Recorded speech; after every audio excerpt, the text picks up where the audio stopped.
So let's talk a little bit about rookies. It's rookie season, baby. I thought, they called it the worst draft class of all time. They might have been right. It's not. Some might have said this. Still not great. Let's be honest. Let's be real. We're not here to make you feel better about this draft class, but these are the draft class that we personally enjoy the most. We've talked about how some of our favorite drafts are like this. 2013 was the last one where it was kind of this mystery box type draft. Yeah. And now we're a few weeks into the NBA season. Obviously, we've had some great performances from rookies. We got to talk about my guy Jared McCain first, though. By the way, this now my guy. This is why we're getting this segment. If Jared McCain didn't erupt, that's not true. I actually wanted to do this because of Zach Edey, and then because I wanted us to do our Edey victory lap. But then McCain popped off the next 3 games, and I was like, great, awesome. Now we can do, and with, as history tells us, with McCain always comes a wave of hope and change right after that. So me saying Zach Edey can't defend anyone, and Jared McCain cuts me off. He's a good man. No, he's a good man. He's a good man. Don't say that about. Don't say that about him. He can protect the rim. Okay, he can defend in the interior. I saw a Sam Vecini tweet. I do think if Jared McCain had ever met John McCain, it would have killed him a little quicker. Just would have like shaking his hand and getting nail polish on his hand and immediately keeling over. Yeah, I can't imagine those two having a ton in common. Just, based on things that we know about both of them as individuals. Just imagining Jared meeting him and doing the "I've been a nasty girl" dance. McCain just fucking falling over. He visits Vietnam, his old POW camp, and he's doing the apple dance to him, like breaking out of the thing. Unbelievable. Yeah. Oh, so Jared McCain. I was high on him in the draft. I had him 11th on my board, as I've discussed before. And then Summer League happened.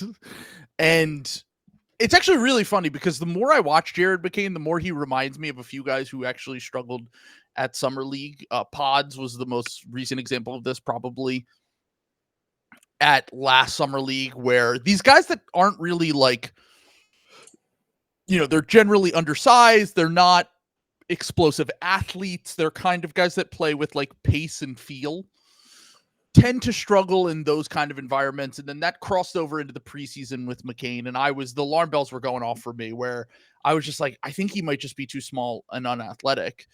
But now we're 2 or 3 weeks into the season, and he was thrown into the Sixers lineup because they really just had no shot creation, especially when Maxey went down.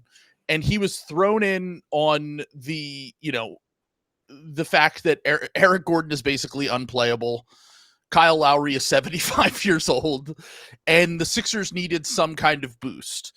So in the last 4 games, since Jared McCain became a regular rotation player, really the last 3, because he only played 12 minutes in the Clippers game. So the last 3 games of Jared McCain's career since he made his way into the Sixers rotation post Tyrese Maxey injury, he is averaging 22.7 points, 2.3 rebounds, 2 assists on 45, 40, 100 splits in these games. And we talked about the fact that literally, I remember like maybe a week or 2 ago on the podcast, just being like, the Sixers need something. They need someone who can credibly create a shot. They need someone who can shoot and space off of the ball. And the thing with McCain so far that has impressed me the most is that Hornets game the other night, where he came in off the bench, really no sort of, experience as a lead guy at all in the NBA, and came into that game just not scared at all, ready for the moment, just running offense, getting into the paint at will, nailing a ton of clutch threes. He had a pull-up 3 at the end of the 3rd quarter. That was a huge momentum shot. He had a movement 3 at the end of the 4th quarter, had multiple pull-up threes in that game. Like, the thing with McCain that has impressed me the most is most rookie guards, when they come into the league, really struggle out the gate if they're asked to be like an on-ball creator. Like, the majority of good rookies, if you're good as a rookie, as an on-ball creator, you're almost, not always, but like, I would say like 9 times out of 10, that means that your ceiling is probably pretty high. Because of despite the fact that I always thought that McCain was going to be limited to being kind of a bench 6-man microwave guy, because of the fact that he's so small and kind of unathletic compared to the other guards in the NBA. But if you think about the recent history of these guys who come in and are good right away, Luka, LaMelo, not saying that he's playing on that level by any means, but the large majority of these guys, especially guys that were one and dones in college, turn out to be very good pro players. And it's actually really funny because I've been thinking about this parallel for a while now with this class. So we talked about how it's kind of like 2013. It might almost be a little bit more like that 2017 rookie class where Embiid was like obviously the best rookie, but he never played. He got hurt that year. Malcolm Brogdon ended up winning for his rookie season. He won Rookie of the Year because Embiid was out. And it's starting to feel a little bit like that rookie class where there's no one that's just like leaps and bounds ahead of anyone else. But for McCain to be thrown into this position in the beginning of his career, per 36 is averaging like 24 points on good efficiency for a rookie, and is not just a guy that is, taking open shots. Like, he's actually being asked to create a lot of offense. He's being asked to run a lot of offense for the Sixers right now. And he's not doing, an insane job, but for a rookie, he's been done about as well as I could possibly imagine for the team right now. And I would say I think the two clear frontrunners for me in this rookie class for Rookie of the Year are Edey and McCain after the first 10 games. I mean, those are the guys who are contributing, right? Like, there's not a lot of other guys who are like contributors, like Bub Carrington. We've mentioned like on the short list for some of these guys. But to your point about guys arriving in the league, being okay, and playing out of the gate, part of that is like game speed. Like, a lot of times the NBA game is so different because guys are so much bigger, so much more athletic, guys need like time to adjust to that, and like rookies can't play for like that reason. You've either got to be someone like Zach Edey, who is still that much bigger than everybody else. And even though he is clearly like struggling with some game speed stuff, he can like tough it out because his natural gifts are still there. Or you've got to be someone like McCain, who is, or Bub Carrington, these guys who are not as scared, maybe they kind of got dropped in the deep end a little bit in college. So they're kind of used to playing in this. They're both guys that struggled at the beginning of their freshman years and then were like studs by the end too, by the way. And I think part of that is like adjustments. You know what I'm saying? Like, Bub Carrington more so than Jared McCain, but he just had such a huge load as a for that Pittsburgh team that he was on. Like, he's kind of adjusting to that. Jared McCain played in a little bit more of an egalitarian thing, but kind of took the keys away from some of the other Duke teammates as the season went along, and he kind of established himself. Also is used to playing off an elite big. Like, he played off Filipowski in college, and now he played one game with Embiid last night, and it looks like he's been playing with them for like years. Like, he's just immediately can figure out how to play off of star players. And that's another underrated skill, I think, that McCain has compared to the majority. Like you said, the game speed thing, that was like incredibly overwhelming for him at Summer League and in preseason. But I think that he's just smart enough to just adjust. And that is something that is like, even when you watched him in the first few games, when he would get thrown in off the bench for minutes here and there, just because they needed something. They were getting killed in these games and they needed some sort of boost. He would go in there and, he would kind of force it a little bit. Like, when he would get into the paint, he wasn't able to generate, easy layups for himself. Last night against the Knicks, in the last two games, really, he's been able to kind of do that whenever he wants. And this is like progression game to game, week to week. And Bub is the other one that I feel like I see every time I watch the Wizards. It's like these guys are quick developers is what I'm trying to get at. Like these dudes just like learn very fast. And I think it's that combination of touch and feel that is like an unbeatable combination when you're a guard in the modern NBA. Like both very clearly smart players. Bub physically has way more tools than Jared does, but Jared understands the style, the pace, the movement of the game, and he can adjust based on that. And it's been great to watch so far. I've been completely wrong. I literally thought he was going to spend the whole year in the G League. Like I was like, I think he's like a year away from being even a bench player. And he's been inarguably one of the 4 or 5 best players on the Sixers, which says a lot more about the Sixers than I think it says about Jared McCain, but he's still been so good and key for them these past few games. Well, with Maxey going down, you know what I'm saying? Because that was always the issue with like McCain is even if McCain was this, and this is kind of a best case scenario outcome for McCain. Like it's hard to see it being much better than it is right now. Even if he does hit this best case scenario for the Sixers, it's like, okay, well, he's like, it's going to be kind of hard for him to play with Maxey. You know what I'm saying? They are kind of like similar players, but it's happened at this time when Maxey has gone down and he can kind of just inherit Maxey's role and then kind of, naturally take a step back when Maxey comes back to like playing off of the bench and working with some of this stuff. And I think to compare it to some of the other like high touted prospects, like for example, Ricochet is struggling for the opposite reason because he's the opposite. Like he is a guy who is dominated with physicality and just being better than everyone. Athletically, you talked about being really athletic in France. Yes. Yeah, and being really athletic for France and just being able to like dominate everyone. And now he kind of has to relearn how to like process game speed because he has been able just to get by on like how much better he is than everybody else. So like I don't think Ricochet is like bad. You know what I'm saying? Like I think Ricochet is going to be a 19-year-old wing. They almost always are raw. They're raw, especially a lot of guys that are raw offensively. He's figuring stuff out.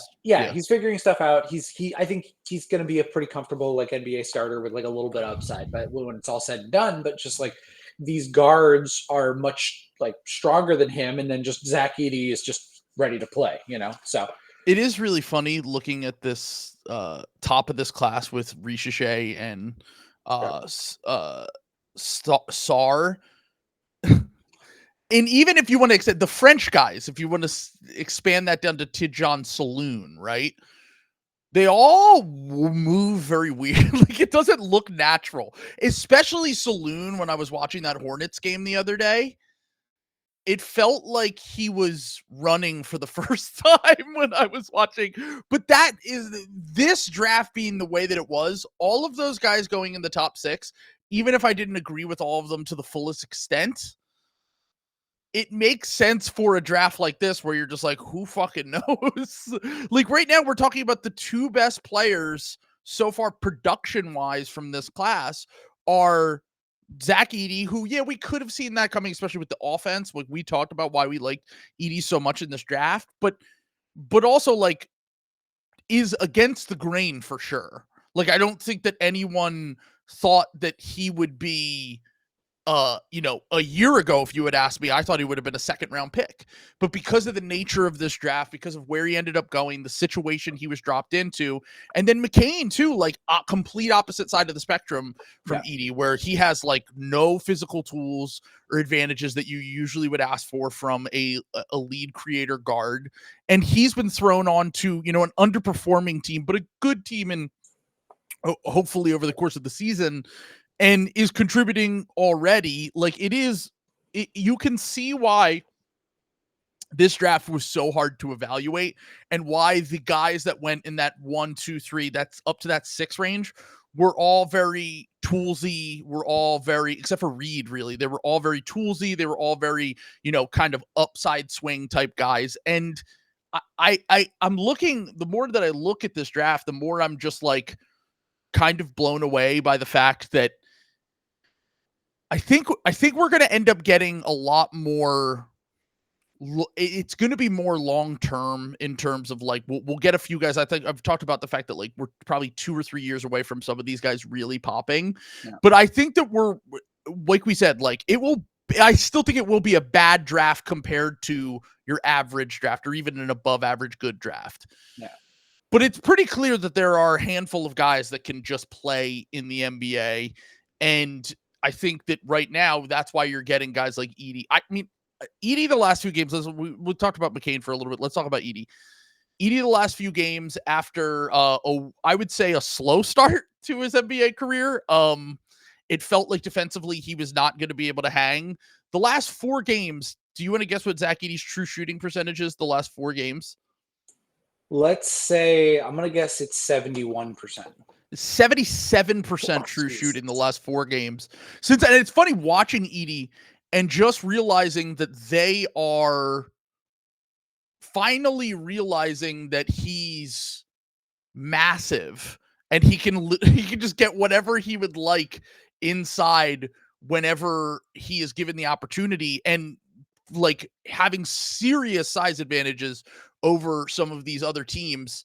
And I think that he is someone who was always going to take time to adjust defensively. I think that was the obvious issue. Teams were just attacking him early. And at least we've seen some growth from him in that department. I think part of that is also the fact that they, Jaren Jackson Jr. and him have been playing together a little bit in these past few games. Also, low key, the Grizzlies' big rotation right now is kind of insane. Like, I went from being like, what do the Grizzlies do with all these pieces that don't really fit, to like, oh wow, Santi Aldama's a knockdown shooter now. Yeah. Jay Huff can shoot threes and also is like a huge efficiency guy in terms of dunks and threes. Can I ask you something? Do you know what Zach Edey is shooting on threes this year? I know he's made 3. Is he shooting 75%? He's shooting 57%. He's 4 for 7. I mean, the 3-point shot with him was always just more of a luxury. I think we talked about that. And we're like, if he can ever, because he does have touch. Weirdly enough, he's been really bad from the free throw line, actually. Yeah. That's where I thought that he would just, because he was like a 70% free throw shooter in college. But between the hook shot, the mid-range numbers, and the fact that he's a pretty decent free throw shooter for a guy his size, I thought he might get to the point where he's an average 3-point shooter in the NBA. Hilarious Zach Edey stat as of recording. His shooting splits, his free throws are his lowest shooting split. Yeah. he's missed a better 3-point and field from the field shooter than he's a free throw shooter. And that will balance out over the course of the season. I think he shot like 20% from the line to start the year. Yeah. So that's something that will balance out for him. But like I said, like we went from being like, okay, so the Grizzlies, what are they going to look like, to they now have Jay Huff, who's massive, Zach Edey, who's massive, Jaren Jackson Jr., and Santi Aldama, who are both 4s, but Santi, since he could shoot so well, they're letting him play the 3 a little bit. And now they have all these guys who are just big and skilled, and it's really an advantageous position for Edey to be in because he is contributing, but they don't need him to contribute all that much. Like if Edey gets into foul trouble like he was early in the season, they have other options they can go to. It's not like he's being fully thrown into the fire. And then also, yeah, they have Brandon Clark as well, who's been starting for them the last few games. Like they sneakily have gone from, I think we talked about this in the preseason, but they sneaky went from like last year being their disaster year and everyone being hurt was such a benefit to them for this year, because now they just have such a deep team that even if it doesn't all make sense, there's moves you can make at the deadline. You have lineup flexibility. On some nights, Edey's going to be able to attack mismatches in the post. He's going to be able to just really run smaller teams off the floor. And on nights where Edey is just kind of getting attacked, they have a failsafe. Like they can go to other lineups that will work very easily for them. And I know they've also struggled with injuries still to start the season, but I really hope that they can get healthy at some point, because this is like the perfect context for Edey, and honestly, just a huge W for the Grizzlies so far.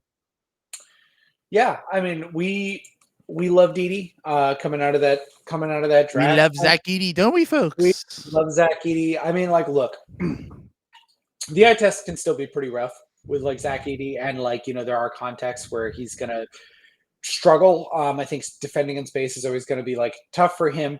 That said, you know, a lot of his struggles early on were like because teams were hitting that button. You know what I'm saying? Like they were spacing him out, and like he was immediately kind of thrown into the fire. And you know, he's averaging 11 and 6 in like 19 minutes a game, which like I don't know. We joke about the per 36 numbers, but like. It's really good for a rookie center. That's what I'm saying. Like even if because I always used to make fun of like, yeah, like obviously those like are gonna change when you like scale up. I do genuinely believe that those like he scales up to a 2010 guy with like real rotation minutes. The obvious thing here being that he has to cut down on the fouls in order to play those types of minutes, and that's kind of like the main thing that they're gonna have to like look out for him. And I mean, I'm pretty confident that Zach Edey is at least an NBA regular season starter. And in this draft, that's top 5 player. Huge W. Yeah, I was going to say. Yeah. So it's actually really funny with the Edey thing because so far in terms of like, I think a lot of people always say, oh, bigs take time. And that's something I just completely disagree with. I can't remember the last time that a guy was a rookie and was bad as a rookie. Most of this is my theory on this. Most of the time when guys are quote unquote, they're bad, whether it's their stats or their metrics or just the eye test, it's normally because they're being asked to do a ton. And they're not asking Edey to do a ton at all right now. And and most bigs are not asked to do a ton from the jump. Like I think the last true big that was thrown into a situation where they were like, you're going to be the center of our offense and the center of our defense was Joel Embiid as a rookie. I mean, Bam was a bench player as a rookie. Sabonis was a bench player as a rookie. Like all of these guys, the last handful of years, Mobley was a really high level role player, a defensive guy that, you know, they just asked a little bit of on offense, was able to kind of slowly adjust to the role that they put him in. Jaren Jackson Jr., I guess maybe a little bit he was asked. I honestly can't remember all that much from Jaren Jackson Jr.'s rookie season, but I can tell you that the majority of these bigs are not being thrown into the fire in the same way that these guards and these wings that are, you know, I guess I would call them like the post Paul George wing, where like Paul George proved to be, I know Paul George took like 2 or 3 years to really get going, but like, maybe it's the post Jason Tatum wing, I should say, because Tatum was really good as a rookie, even though he wasn't asked to do a ton as a rookie. By the time they got to the playoffs, he was basically the guy. He was like at bare minimum an NBA starter, and was like that Hospital Celtics team was like a trial by committee. You know what I'm saying? Like some games it would be Terry Rozier, some days it would be Marcus Morris, some days it was Jaylen Brown. But Jason Tatum definitely had his times when it was him, and games where it was him.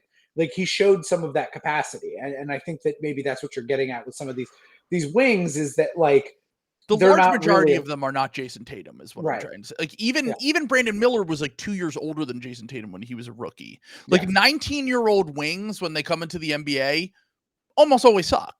Like it's Koulibaly is what you're getting. Exactly. Bilal is now having his breakout season in year 2. Year 1, it was really rough for him at times, but showed some things to be positive and optimistic about. And that's kind of how I feel about Riche. We're like the defensive flashes, the shooting. The thing with him is like, I never bought that he was like an elite shooter. I didn't really see like, but he's basically doing the same thing he did in France last year, which was he would have stretches where he couldn't miss.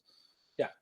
And now that he's in the NBA, like he had 2 games where he shot the shit out of the ball. And then other than that, he's been kind of streaky. Like that's just who he has been as a shooter to this point. I think eventually he'll probably even out because the shot looks good. He does have those streaks where he can hit a ton of threes. And that's at least something you want to see to have a basis for being a decent shooter. Like the free throw numbers weren't off the charts. The 3-point shooting wasn't off the charts. The one thing that you did see from him on tape when you watched him was the fact that he was willing to shoot from really deep, which is what you want from those kind of shooting prospects. Like not guys that are only taking wide open corner threes. Like he was taking long above the break threes. And in the NBA, when I've watched him, he's just kind of let the game come to him on offense. He's been incredibly inefficient to start. I think in time that will get better for sure. I don't think it's fully out of the woods that he is, anything more than, like you said, like a solid starter. Like he'll be better than DeAndre Hunter. I'm very confident in for that. sure. Like you know what I'm saying? Like, and having a solid starter at on the wing is good, by the way. Yeah. A guy who's a big 2 can play the 3, like will be fine. You know what I'm saying?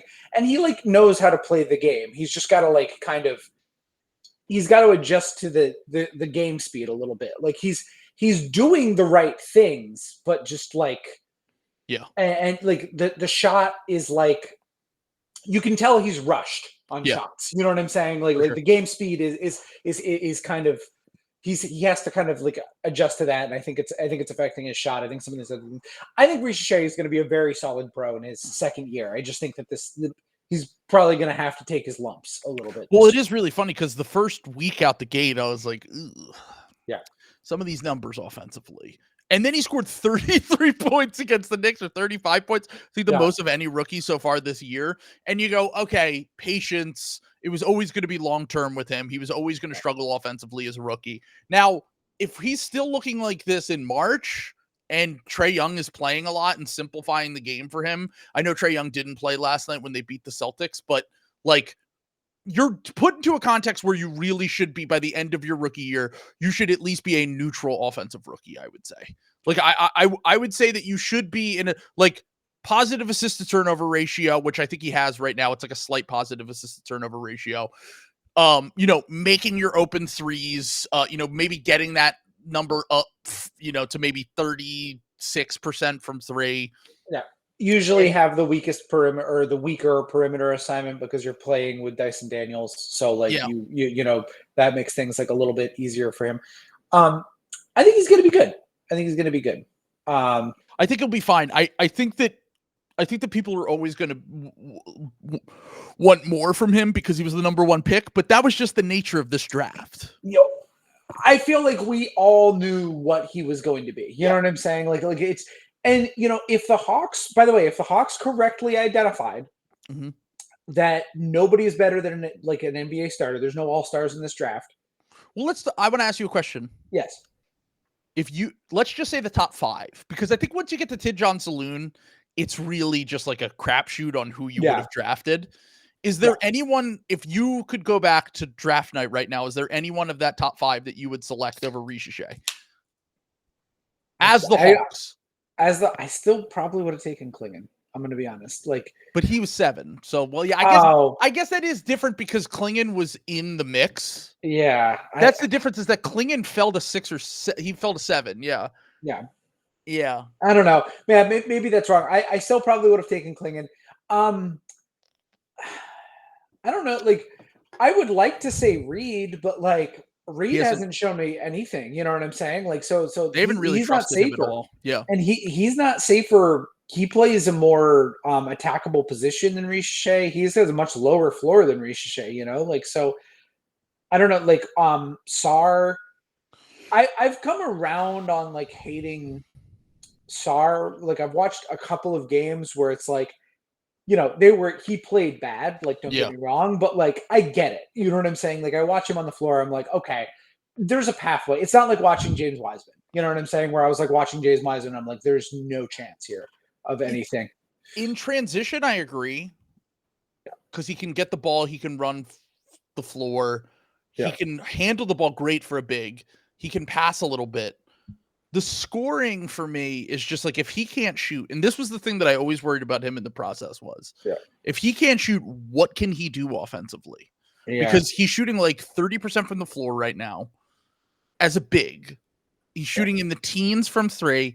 And once again, I thought with all of these guys at the top, Holland, honestly, I thought the only one of the top 5 that could have drafted, the only two that could have really been plugged into a situation and played great right away were Reed and maybe Castle if the shot was better than I expected. Yeah. Everyone's very high on Castle. I get it.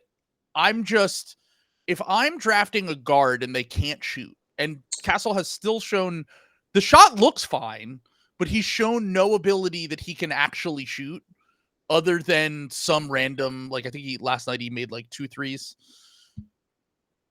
I still want to give it time with him. He's good at everything I thought he was going to be good at. Defense looks great. Slashing looks great. Some of the passing stuff looks awesome. The assist to turnover ratio especially is encouraging for a guard. But also, if you're going to play off Wemby, I want you to be able to shoot threes. And if you're going to play off any star, I'm going to want you to shoot threes. And if you're a guard, I need you to shoot threes. Because there are no guards that can't shoot threes that become stars. That's just not a thing anymore. Yeah. I think the closest you could get to that is Ja Morant, and he's Ja Morant. Yeah, he's like an outlier on top of an outlier, athletically, vision-wise. Okay, Shea's the other one, but Shea also shot threes as a young player and made them, to be clear. He's also not a horrible three-point shooter. He's taken tough threes. Yeah. Yeah. I don't know. I'm not going to pretend. I've watched 0 minutes of the Spurs this year. Yeah. I think they're like in the bottom of my, I know Wemby is Wemby, but they are dire. I'm not wasting my valuable time watching the Spurs. So I don't really have a lot to add to the Castle thing, but I agree with team building wise. I agree with everything you said though. So he's shooting 66% from the line and 22% from three. I just need to see him shoot well enough from three and from the line that he can show me that he can grow into a shooter.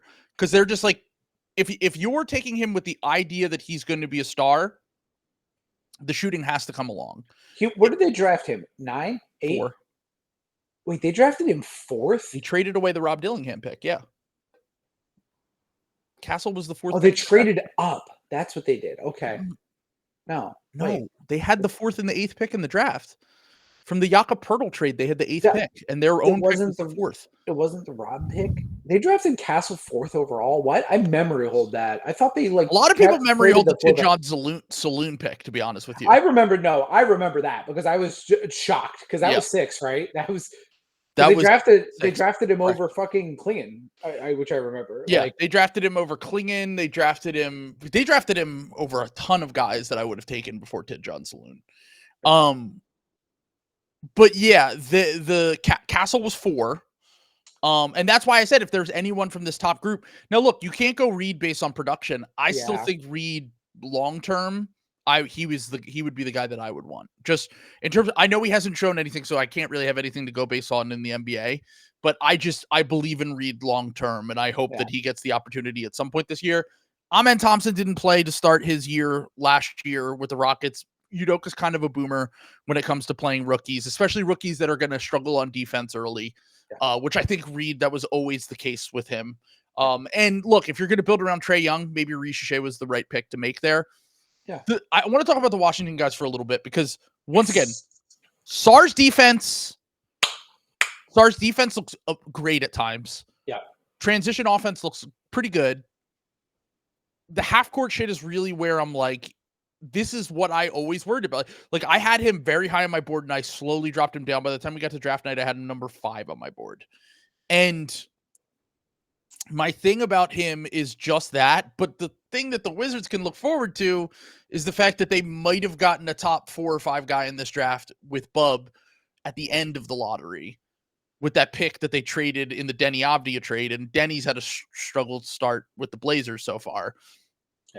Bub Carrington is pretty much everything as advertised. I think the thing that I am most impressed by with Bub is definitely his playmaking. And it's, dude, get Kyle Kuzma off that fucking team, man. They were so much fun. I watched 2 of their games when Kuzma was out, and they were between Bilal, who, by the way, shooting at 93% at the rim to start the year. Let's fucking go. Sar having these flashes. Even Jordan Poole is kind of fun in in moments, right? In moments, yeah. Kesan George off the bench, giving them showing some flashes. We'll talk about him a little bit too. But so far for Bub in his career, averaging about 10 points a game. He is playing. So here's the thing: if we want to talk about the Rookie of the Year race, you always have to give the like Richiche might get to the point where his offense just drastically improves. Number one pick bias will always outweigh a lot of other shit when it comes to this. Like, there are certain guys I don't even think were particularly good and got votes for Rookie of the Year because they were the number one pick. But the true, just based on production right now, the three guys are McCain, Edey, and Bub Carrington. And Bub's the only one playing starters minutes right now. Like Edey or McCain has had to the last 3 games, but didn't before that. And maybe when Maxey come back, he probably will play 25 minutes a game instead of 30 minutes a game. So Bub is playing starters minutes. He's averaging 10 points, 5 assists, turning the ball over only 1.6. That's the thing about Bub is he takes care of the ball too. Like 1.6 turnovers per game. And he is currently, his shooting splits are 43, 36, and 88. So incredibly efficient shooting splits. And by the way, we talked about Bub before. Youngest American in this draft, I believe. So you have the youngest American in the draft, late bloomer in college, wasn't a high prospect, and had some flashes of true star upside as a prospect. And game by game, he's getting better with it in the NBA. He sees the floor incredibly well. He's got great touch. I still think that his defense is just going to be a problem for him early. He's not quite strong enough to really be like a legit on-ball defender, but he has the tools to be at least a neutral defender in the NBA, and he has really good feel on offense. So I'm hoping that translates for him on defense. I think that Bub could end up being, I think if we're taking long-term bets on all these guys, and I had to put money on one of these guys becoming an all-star, I think I'm putting it on Bub Carrington. I agree. He's probably got the most upside, like of these guys. Like it's like him or Klingon, I guess. Like it's probably like the best. I don't even know Klingon. How many defensive first all-stars are there even with bigs? It's like very rare. I mean, Rudy Gobert did that for like years and years. He's like literally. So I know he's like a player of the year is what I'm saying. Like that's the thing. Is like if Klingon's offense gets better than I expect, then sure.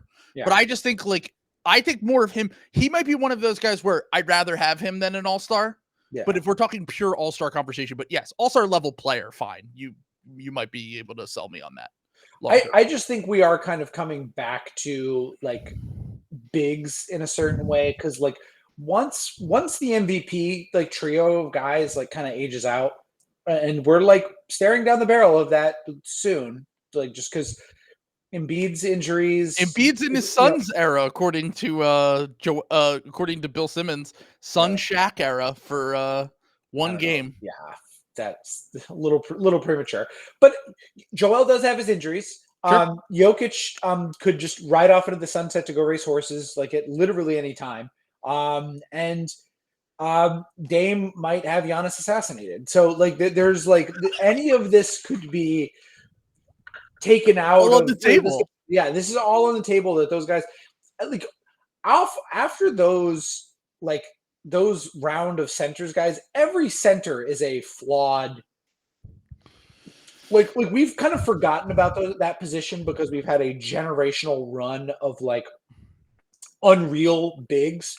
Like it was the seesaw. The league got smaller and it opened up a lane for these freak huge athletes to come through and skill. I mean, Jokic is more skilled, but just guys that are able to basically push back against the small ball revolution. And that's what opened it up for the last few years. Once those guys like lose a step, everyone below that, like who's the next best center in the NBA after those guys? It's like probably Anthony Davis, who's like hurt all the time, and he's probably a little bit on his way out. It's probably that Wemby, Chet, Anthony Davis tier of guys, I would say. Yeah, well, that's the other thing is those guys are like younger. I did forget about Wemby. And also Chet, we'll talk about Chet a little bit later. Yeah. 2 pretty major injuries in 3 years. Like, I didn't want to say that, 2 or like, 3 because years. you never want to be the asshole, because like it is breaking the hip is kind of like a freak thing. You know what I'm saying? It's not like it was like a foot injury again, but like he is gonna miss what, like Minimum 100, of 10 weeks. 150 games, Yeah, to start his career. I don't think he's out for the whole season, but we'll did they see. figure out what that hip? If he's gonna get like total hip replacement, that's like really fucking invasive. They're going to revisit surgery. in 10 weeks. I don't know. I don't know if we see Chet again this season. A hip fracture's like crazy, man. Like Yeah. if they've got to open him up, that's like one of the most invasive surgeries that you can get. Yeah, like, I couldn't tell you. I'm not sure. Anyway, well, no way of knowing about that. But like you go down to like the next level of guy, like after like Anthony Davis, and those guys, it's like Cat, who's like made all NBA teams. It's like some of these, everybody's Sabonis. like one way. Bam, Sabonis, like all of these guys have pretty pronounced flaws. I think if Donovan Clingan is like a real shutdown, like around the rim guy, and I think he can be pretty good offensively. Like, and I think he's got like a little bit of feel. I think he's not the highest upside. I agree with you. I'd rather bet on like Bub, but I do think that he could. I do think that we're very quickly putting a cap on like Donovan Clingan without ever really seeing him play. So, yeah. I'm not saying that. I'm just saying that I think that for the Connecticut guys, I think they've been good at everything I expected them to be good at in the NBA. Yeah. I don't think that I've seen anything that would differentiate. Like, sometimes you have a Ryan Dunn come along where you go, what the fuck? Yeah. Like, and I haven't seen that so far. You should have trusted yourself. You were on that so I'm early. so mad. I really am. Next year, I might just go all gut and like all vibes on my board and just be like, fuck it. Like, there was something special about Ryan Dunn. I did that this year, and it punished me a lot less than I thought it would. Like, going all vibes. Like, I did not. I didn't. Bub is the ultimate vibe guy. Yeah. Well, Bub is like watching him. Like, the way he moves on the court. Yeah. Confidence. Getting better slowly throughout the year. You one of the younger players in the draft, and the combination of size, touch, feel. That is like a recipe for. He might be, and I think I can't remember who had this comp, but he might just be better vibes D'Lo. But better vibes D'Lo is like a guy that can contribute to like if D'Lo no bozo mode D'Lo is an excellent player. This is what I'm saying. Yeah, like exactly. And it's really funny because our friend Matt had said that you were setting the bar too low when you said Cade couldn't make 3 All-Star teams. And someone had said to him, like, he's like, I think he'll make like a Brandon Ingram style All-Star game. And he's like, but here's what you don't understand. If Brandon Ingram had Cade's mindset, it's possible that he realizes his limitations earlier, adjusts his game, and either contributes to winning more or makes more All-Star teams or whatever. That's the thing that I feel like with Bub has potential here. Like, I think that he's playing his role right now. Yeah. He, like I said, he's a guy who just looks incredibly confident with the ball. He's talked about the fact that he wants to get downhill and get to the rim more because it's something he didn't really do in college. And I just think of their 3 rookies, he's very obviously going to be the best pro to me. Now, maybe Sarr can figure out the offense, but it looks really rough right now. And like you said, I see the flashes. I see the upside. I'm just the more I watch Sarr, the more I get all of the things I was worried about with him start to pop up time and time again on the offensive end. But the defense is very legit with him, undeniably. I just think he's got to play center. You know what I'm saying? That's the other thing. Is like he can't be away from the rim. Like he wants to be DeAndre Ayton. Yeah. Which again is a red flag itself. I don't know if he's big enough and strong enough to do center. This is the tweener thing with him that I was always worried about. How skilled and good of a shooter does he have to be a 4? And how physical and strong does he have to be a 5? Like, he's kind of stuck in that in between. I don't think he's ever going to be a 4. I do think in today's NBA he can play like center. There is enough switching and there is enough cross matching and like all sorts of things that like you can. What was the team? Who were you guys playing at center earlier this year? It was like not Yabu. You had someone else playing center. KJ Martin. Yeah, it was like KJ Martin or like Eric Gordon. Like that shit happens all the time in the NBA right now. You know what I'm saying? Like it's not. Jalen Williams played center the other night. Although, yeah, that's the big one. J-Dub, who was, by the way, a shooting guard in college. And he played center for the Thunder in the game the other night. That's what I'm saying. Like I don't think it's as bad.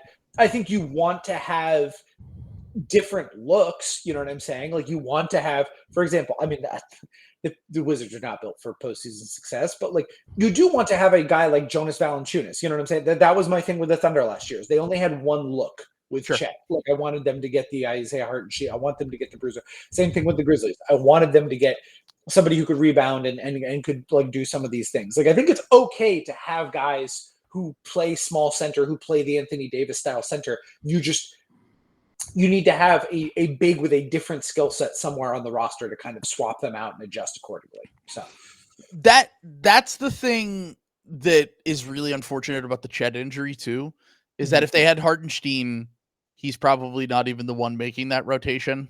Yeah. And like Chet can be like Chet's always going to roam. Like that's what he's really good at on defense. Like he actually, by the way, I mean, I think that it's possible that rookie class, I know that Chet and Wemby were a year apart in the draft. Yeah. But it's possible that they might just be all-time interior defenders. Like Chet was allowing 42% at the rim before he went down. Wemby's allowing like 35% at the rim. Unreal. Like that is brain-breakingly good. Like we talk about Rudy Gobert, we talk about like these interior defenders that are off the charts, and they're usually Rudy's like 49 usually, right? Or like 50 or somewhere in there. High 40s, low 50s. Yeah. And Chet and Wemby have been even better than that in their time. And like I said, like the idea behind getting Hartenstein is that so that Chet doesn't always have to be that guy. Now, there are lineups that you can go to where he can do that, but it's kind of got to the point where it's just looking like an unfortunate situation. I guess the fact that, like you said, they got Jonas Valanciunas to do some of that dirty work, so Sarr doesn't have to do it. I just think that he needs to take massive steps in order to be good enough to be a 4 on offense, and just in offense in general. But Kesan George, who I've been calling Kaishan this whole time, definitely looks like he's going to be a guy. I think if I remember correctly, I saw a stat yesterday. I don't, just to be clear, I don't think this is going to hold up now that Jared McCain's a regular rotation player, but I'm fairly certain that Kesan George currently leads all rookies in threes made this season. He's shooting a low percentage on them to start the year, but he is putting them up at a high clip. So far in his rookie season, he has made 17 threes. He's only shooting 28% because he's had a slump last few games, but he's 17 to 59 from three. So he's shooting 28.8%, only 37% from the field. But the only thing about this guy that is so funny to me, I've talked about this. I think he was, if I remember correctly, someone could tell me if I'm wrong here. Is he one of the growth plate guys? They're like, oh, and this was, I think this was Bilal too, right? Yeah, I think Bilal was like that too. Yeah. Is that the new mark? Is that the winger market inefficiency? Hey, you know who else growth was that? Guys? You know who else? Yeah, I was just gonna say Giannis was a growth plate guy, I believe so. Yeah. I'm saying, I know we're talking about George right now, but all I'm gonna say is there a little bit of Bilal that just feels Giannis-y to you? I'm not ready to go there yet. Yeah. But I'm not going to say no.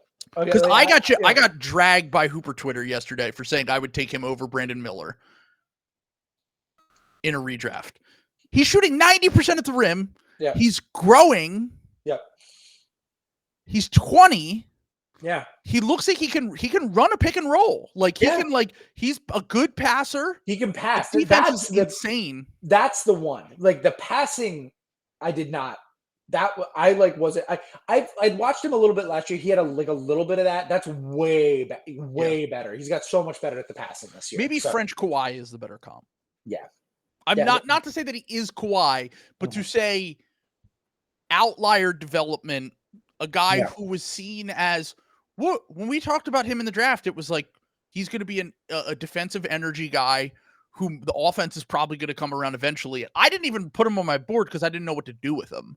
I was like, I don't know where to put him. I can't say I watched Wemby, and like he didn't come along until the end of that season. No. At all for them. He barely was involved in their offense until the end of the year. Then he started hitting open shots, started getting downhill, getting to the basket. And we had Maxwell on talking about Bilal.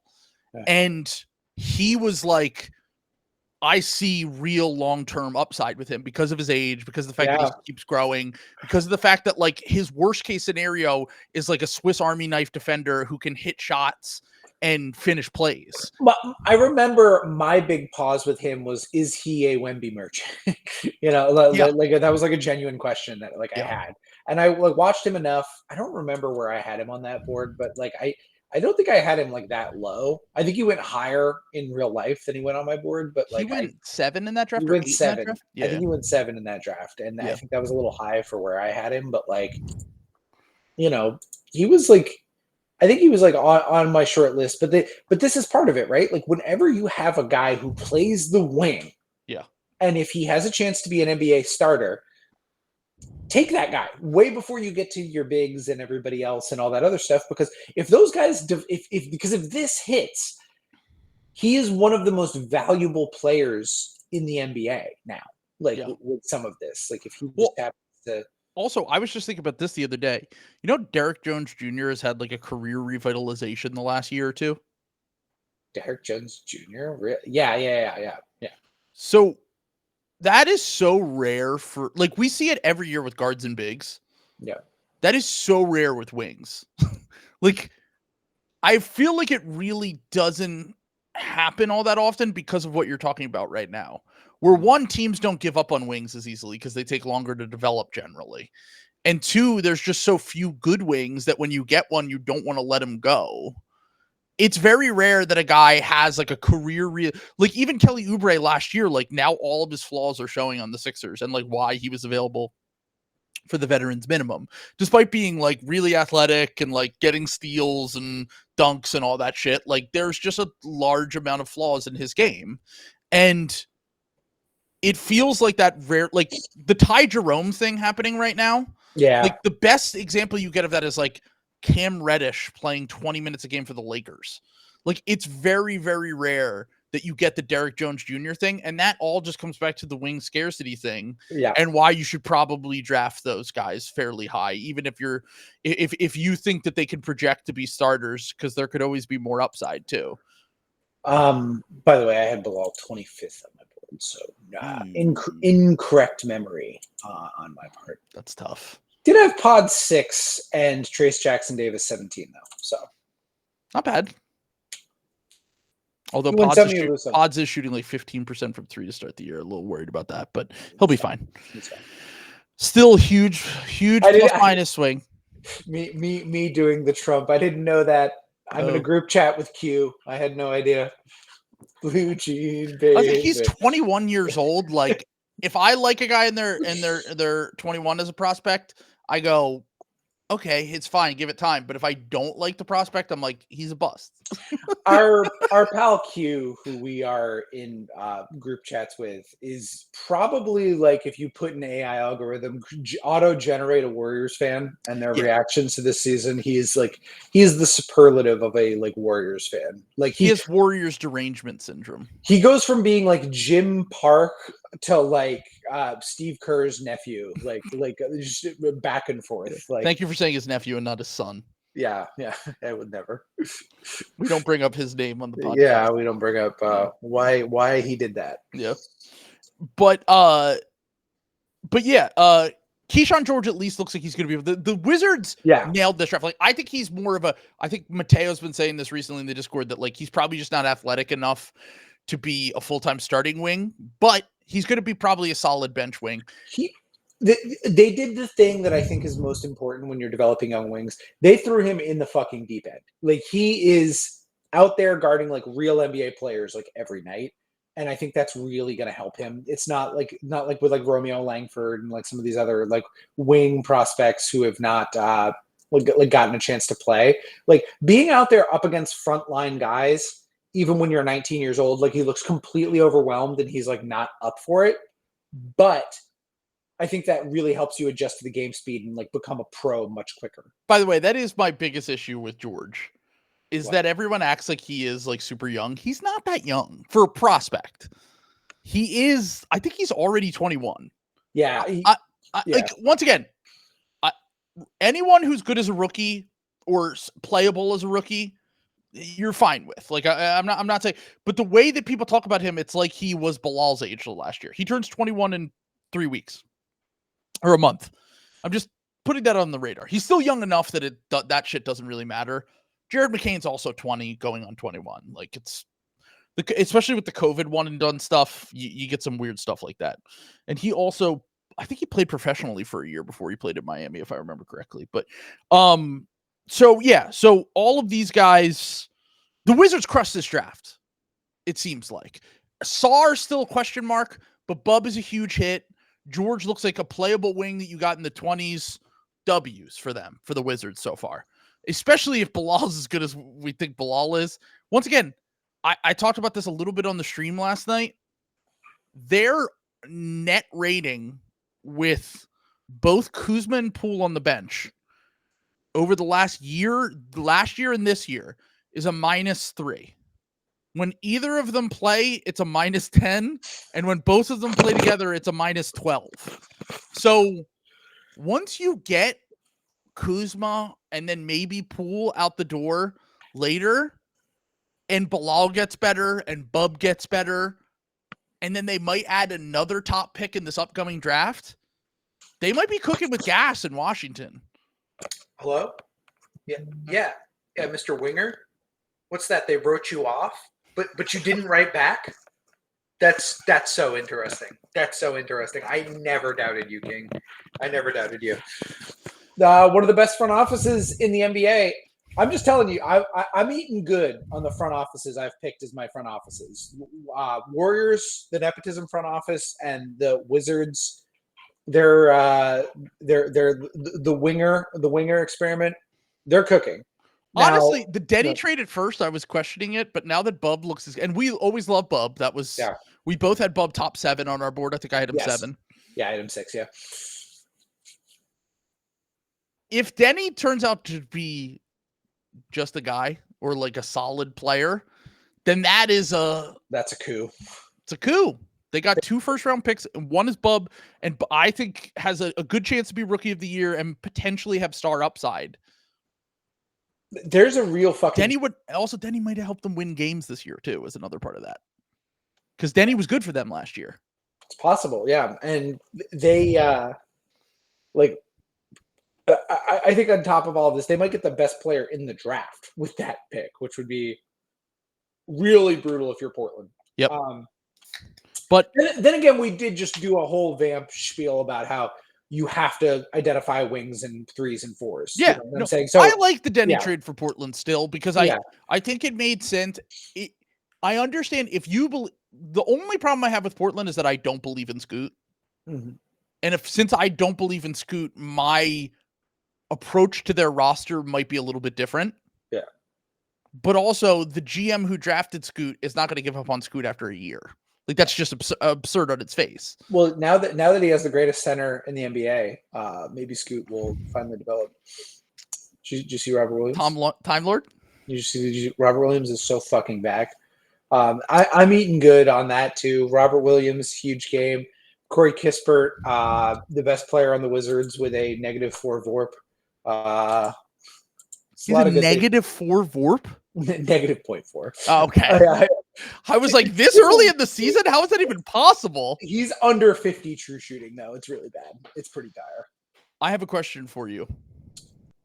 Yeah. What will you do if Chet is out for the year and at the deadline, Mr. Sam Presti gets on the phone with Joe Cronin and offers one of their $1 million first-round picks for Robert Williams?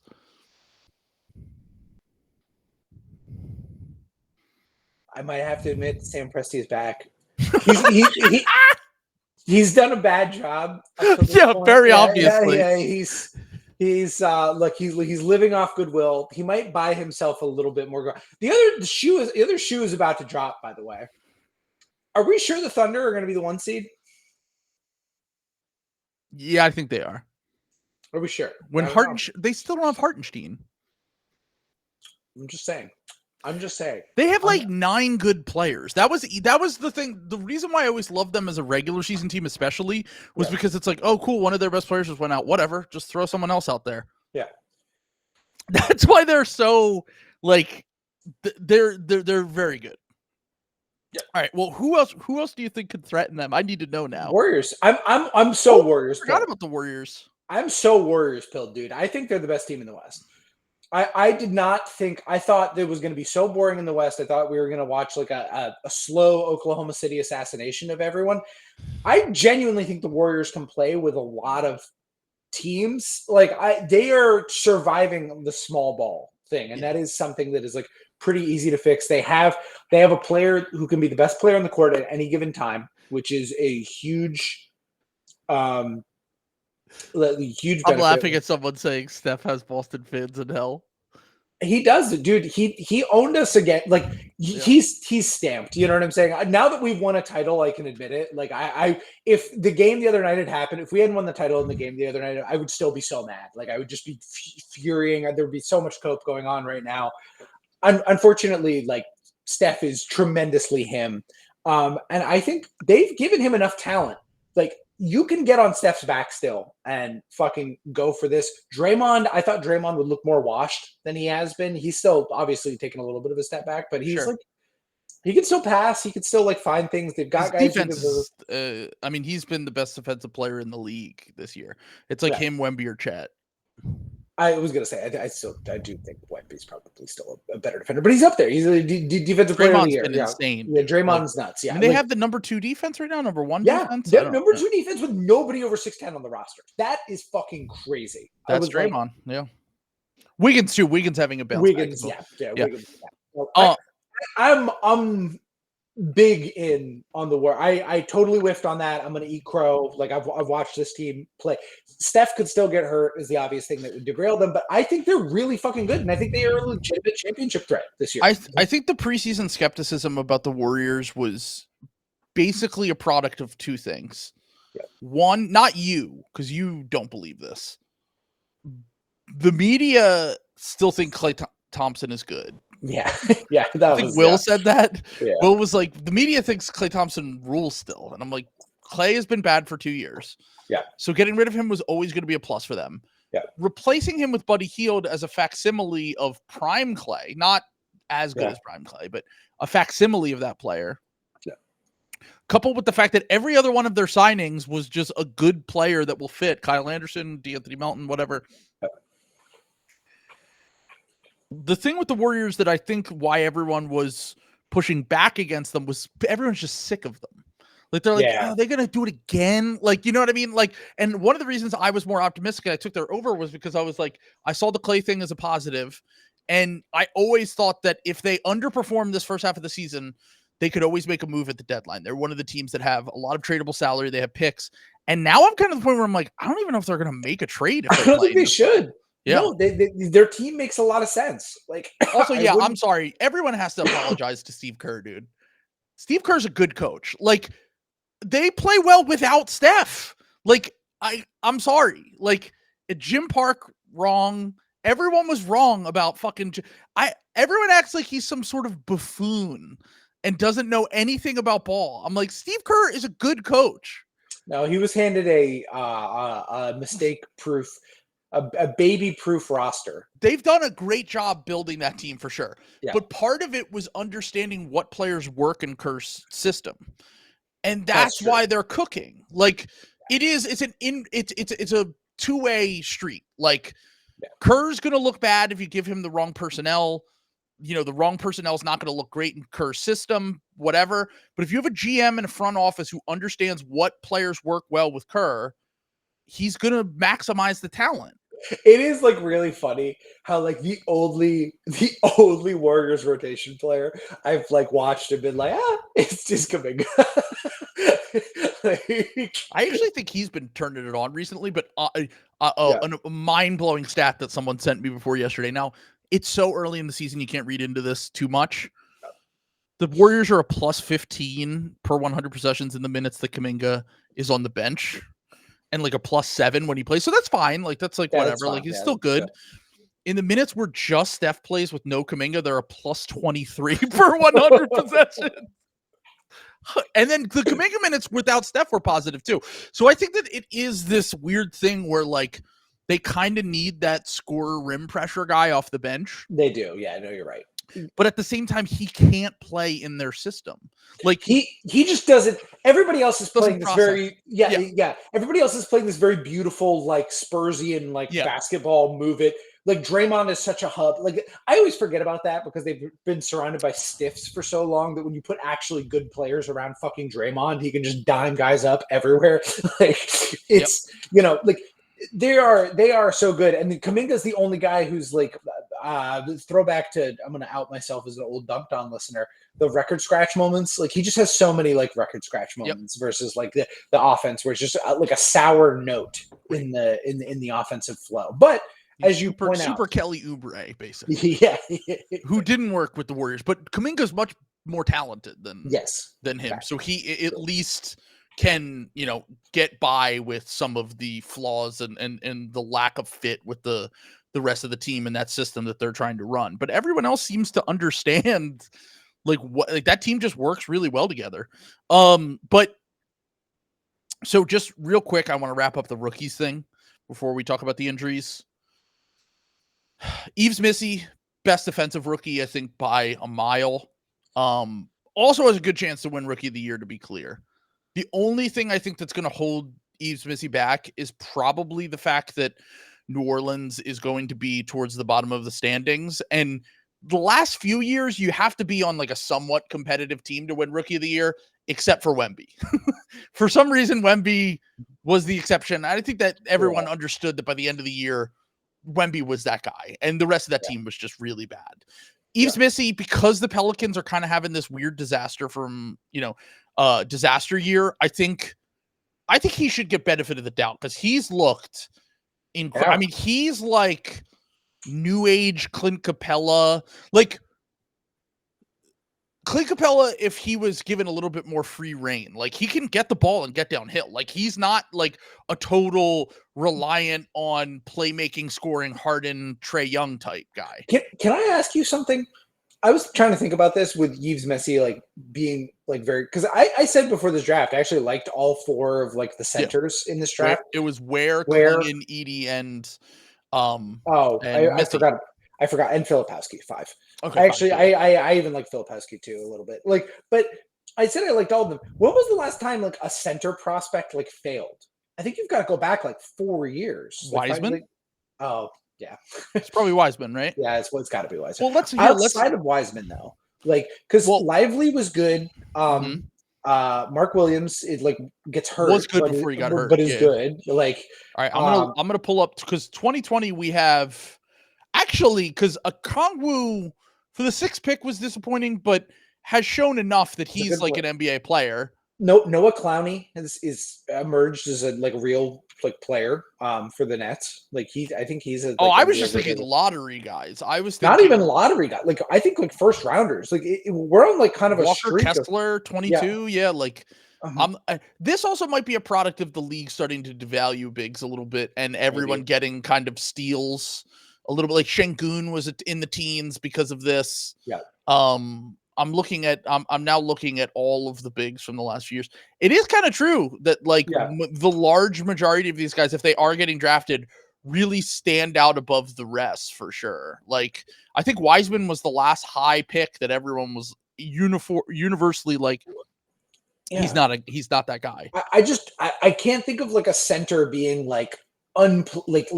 not an NBA player. You know what I'm saying? Like they don't bust the way that some of the Kai Jones, that's a good one. That's probably the best one. Kai Jones is probably that was 2021. Yeah. Kai Jones is probably the only other one. And honestly, the thing with Kai Jones, I mean, he never looked good in the NBA, but he also lost his mind. Like that has to be factored in a little bit. I mean, I don't think he's an NBA player. And honestly, it was probably going back to, funny enough, the Clippers have 2 of them, Mo Bamba and Kai Jones, and Wiseman are probably the 3. And honestly, the collective thing that you can gather from that is that all 3 of those guys are kind of low field players. Like They go bozo mode fairly frequently, and that is the thing that most of these other centers that hit don't have. Like in order to get drafted as a center in the first round, you need to show some general feel, I think, unless you're Khalil Ware jump out the gym type athlete who's 7 foot and massively skilled. It just like used to happen like so much more often. Like you used to have guys like Justin Patton, you know what I'm saying, that would like just just were like not NBA play, like Tony Bradley, like it seems like that like stopped happening like 5 years ago, where it's like there were always like two big. Diamond Stone is another. He might have because we became accustomed to you can always find a center. Yeah, I guess maybe that's. And teams are just, like we talked about, like the wing obsession and why these guys get drafted so high. It's the opposite for bigs. Like bigs are always like, you can find, even in the second round, like you can find Nick Claxton. You can always find a center somewhere that is, somewhat playable that you don't have to take at the top of these drafts, or even in the first round of these drafts a lot of the time. But yeah, no, that's an interesting point. I didn't even really think of that. But yeah, Yves Missi has been definitely first team all rookie, potential to be in the race for rookie of the year. I would say he's not going to put up the stats the other one is, but the defensive stuff is like awesome, dude. He can jump out the gym. Really, really good defensive rotations from him. Whenever I watch the Pelicans, he's incredibly fast on his feet. And like I said, he's not a total stiff on offense. Like you can throw him the ball and he can get to the basket and apply rim pressure and shit like that. Like he is also still, I think he's still 19. He might be 20, but I think he's still 19. So he's another guy that if you want to go long-term, like I think some of the guys that we've talked about are like 21, 22. He's 20. He just turned 20 in May. Like fairly young. I think that Missi's going to have a super bright future. And the Pelicans, the thing that sucks about the Pelicans season, so let's talk about the Zion injury real quick. Because the thing that sucks about the fucking, by the way, we're going to New Orleans. If you want to come to New Orleans, here's our advertisement for the New Orleans trip. Link is in the description. As we continue to curse them every week, with Jose Alvarado, the most recent one. I feel bad for our pal Richard Normal, friend of the pod, who we have destroyed his team via curses. Yeah. Let's avoid saying any other. Oh God, now Yves Missi's going to get hurt. Oh, fuck. God damn I just said his name. We can't say Pelicans players' names on the podcast anymore. They get hurt. God damn. Well, Zion's already hurt, so we can talk about Zion. So the guy whose last name is the player, he's in Massachusetts. Think of the big city in Massachusetts. That guy has been playing very well. Yeah, and his first name, at least when he was in the draft, was a sexual act. What? Let's go. What? He used to go by BJ Boston. Oh, I didn't know that. I didn't know who. I didn't know that. I thought it was just doing. In the draft, he was BJ Boston. Wow. But yeah, he changed it to Brandon when he got to the NBA. Let's go, Brandon Boston. Just like Jakob Poeltl, how they changed his name on us. That was so fucked up. By the way, I took names last night during the game. I was gaslit by our chat, where everyone was like, "No, Sam, that's always how his name has been spelled." No, they've changed his name.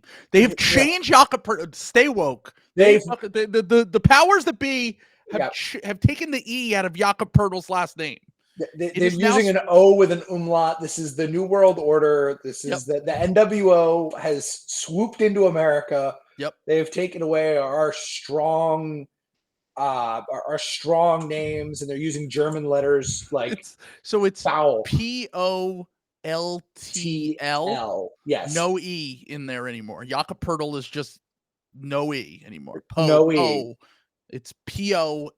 It's insane. You could Google it. It's on his Wikipedia page. Now on his jersey, it's PO with the umlaut LTL. And I knew that was real because I loved Jakob Poeltl in the draft. I wanted him for the Celtics, and I wrote his name 9 million times, and I knew there was an E in it. So, yeah, I always found it frustrating because in my brain, LTL doesn't make sense in the English language. So my brain is like, why? I can never fucking get his name right. So I just started calling him Jakob, and now he fucking removed the E. Can I tell you that I have a friend?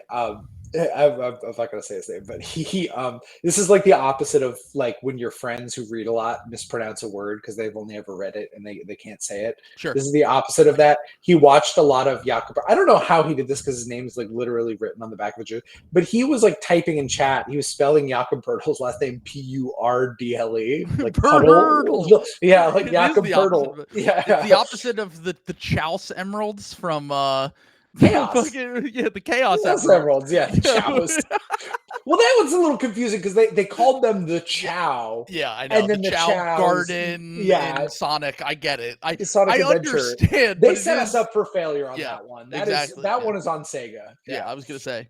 Fucking Sega, dude. That Japanese to English translation just got lost somewhere in there. For 12-year-old me was very confused. They got better at it with Yakuza. Now they're really good at the translations for the Yakuza games. Which, by the way, pick that up. Yakuza, Like a Dragon. You're not allowed to plug things that don't pay us, okay? Well, let's get over. Fly me out to Sega. Let me get in there with them. I've got like Atlas. This is a Sega game, by the way. Yeah, I've brought up metaphor. Cover that. It's gonna hit. They're not paying us. Yeah. But the Pelicans, we're going to New Orleans. Go with us. Yeah. So the thing about the Pelicans is year from hell. Zion is out for at least 4 to 6 weeks. Shams said indefinite, but I'm starting to think that Shams might not know the definition of indefinite. Yeah.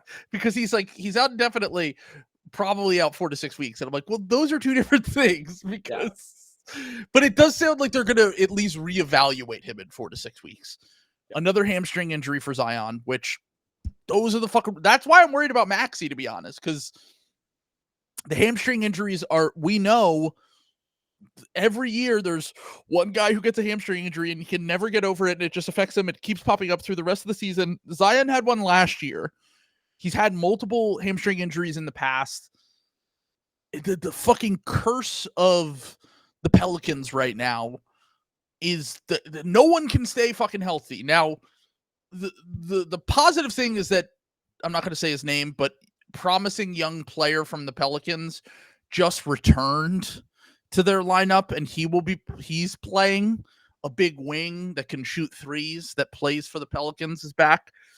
So that should help them a little bit, but they're still playing NPCs every single night when I watch. Jalen Noel was signed off the street. He's playing for them.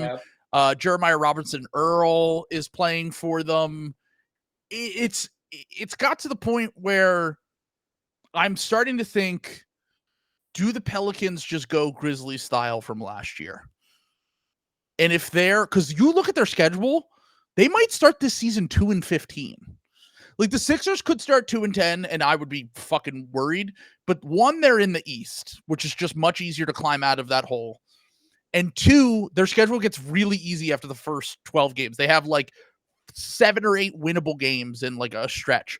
The Pelican schedule just keeps getting harder and harder. And people will point out that a few years ago that they started 2-15 and they made the playoffs, but also the West was way worse 2 or 3 years ago. Yeah. And they had to climb their way all the way up, win in the play-in to get into the playoffs. Yeah. This will be the 3rd year in a row or the 4th year in a row that they're in the play-in. Yeah. It's getting to the point, like I said, like I think the fact that DeJounte's coming back soon, and then they still have they at least have a good depth of talent despite losing half of their fucking roster, might give you a little bit of optimism that they can kind of recorrect. But like I said, do you think that they might just approach this trade deadline similar to what the Grizzlies did last year and just start selling off? The difference is that they have Brandon Ingram's expiring contract, so like they don't have to, because if anyone needs a reminder, last year at the deadline, the Grizzlies basically got to the deadline and said, we'll just be sellers because our team's half of it is dead and we suck and we have our pick and we want to get a high pick in the draft. So they traded Steven Adams, who was hurt. They traded Xavier Tillman, who was hurt. They just shipped away fringe pieces to get, at least 2nd round draft capital back, which they're very good with the draft picks. Do the Pelicans get to the point where they can kind of look at this deadline? Because by the time the deadline comes around, they might be so bad that they say, why don't we take a step backwards trade this year and trade Brandon Ingram maybe for some not great salary and get a pick, or something along those lines, as opposed to, because they're just the rope is getting away from them. Like they're losing guys left and right. That's the easy one, is trading Brandon Ingram for like just for salary, because now you don't have to be good this year. You know what I'm saying? It's a lot harder to make Brandon Ingram trades work when your goal is to like get better. Yeah. You know what I'm saying? If you're just trading Brandon Ingram for like salary flotsam and like a pick, it's a lot easier to do that. I think in today's NBA. I would see if anybody's really in love with CJ McCollum. Doubtful, but just in case somebody might want him. If anybody does want CJ McCollum, and you can get a similar thing where you get a little bit of like salary and something like that. He has 1 year left on his deal, so it's not expiring, but it's not long term. Wait, so 1 year after this year, you mean? CJ, yeah. Okay. He has 1.5. 1.5. Okay, yeah. Yeah. So you can trade him. Well, and that's when contracts are the most tradable, is like 1.5 years. Because it's not a full rental, and they're going to have bird rights, and they get a full like year and a half with him. So I would kick the tires on CJ too, who's like kind of a big piece. The problem the Pelicans have is like a lot of their ancillary guys are like too good. Yeah. And I don't want to trade contracts for them. I don't want to trade Alvarado. Like I know he's hurt. They can't trade Trey Murphy. They're not going to trade Alvarado. Herb Jones is on a scam contract. They're not going to trade him. I have a question though. Mm-hmm. Someone just commented this, and I want to get your thoughts. Yep. At what point do you just pull the plug with Zion? Like, once again, when Zion is healthy, awesome. We're getting so far away from a reality where Zion will ever be healthy in a meaningful way. But I will say this much. This might be a blessing in disguise for a few reasons. One, they're going to have a high draft pick next year. They own their draft pick if everything goes to shit here. Two, Zion, like the fact that you don't care about being competitive, you might just tell Zion to take his time is what I'm trying to get at here. And you might say, whatever, we're punting on this year. We wanted to get rid of Ingram anyway. Because they've been reassessing and reevaluating. If they get rid of Ingram and they can have a normal team around Zion next year, give it one more go. And if it doesn't work, then his rookie contract doesn't have much time left on it, that max extension, right? Like he's got 2019, 2018? 2019? Yeah. So what he's got, so let's say a year from now. I think it's a year and a half. I think he's got 2 years left, if I remember. So I think he's got 2 years after this year, right? Yeah, I think so. Yeah. Or did he get the full 5 years? I think he did get the full 5 years, but he had like weird incentives in it, if I remember correctly. Yeah. I'm finding this out. I'm just curious, like at what point do they just say this didn't work?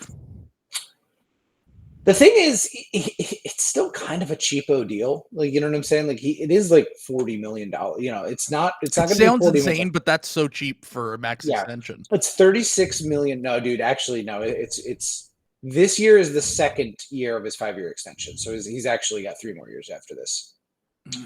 Yeah.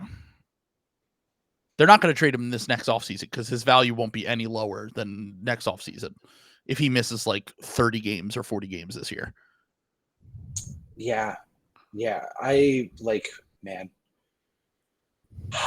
don't know. Like, it's so hard because like we see this all the time where we're like so sure a guy can't make it, but then like you just have like one season. You know what I'm saying? Just one. Zion just needs to be healthy for one playoffs to get the best. You know what I'm saying? And the Pelicans all of a sudden get insanely dangerous. Now here's the thing.